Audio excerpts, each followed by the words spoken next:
আরে ভাই, আপনি কি বললেন? আপনি টিকটকার পুলিশ? এই মিয়া, আপনার নিজের সম্মান সম্পর্কে কোনো ধারণা আছে? সম্মান আর পায় কোনে স্যার? এখন দেশের জনগণ তো পুলিশে খালি অবহেলা হারে, আর যেটা বেতন পায় ও মাস শেষে আবার আওলাদ করে চলা নাগে। আর এই দেখেন, এরা মাসে টিকটক করে লাখ লাখ টাকা কামাই হরে, না পারে এই পথই বেছে নিচ্ছে। এই মিয়া, টাকা পয়সাই কি সবকিছু? সম্মান একটা দামি জিনিস। এই দেখো তার উদাহরণ, 10 বার কান ধরে উঠবাস করালাম, আবার কি মুরগি দামও দেওয়ালাম। চাইলে তোমাকেও দিতে পারতাম, দেইনি কেন জানো? কারণ তোমার গায়ে একটা আইনি সম্মানী পোশাক আছে, এই সম্মানের জন্য তুমি বেঁচে গেলা। সরি স্যার, আসলে আমি এতদিন এই বিষয়টা বুঝতে পারি নাই স্যার। আজকে আপনি আমার চোখ কান সবকিছু খুলে দিলেন স্যার।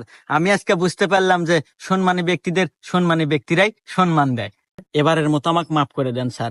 আমি আর জীবনে এসব ভুল পথে পাও দেবো না স্যার। Salute sir. স্যার, আমাকে ক্ষমা করে দেন স্যার। আমি মূর্খ মানুষ, আজ বুঝতে পারলাম স্যার যে আপনার এই পোশাকের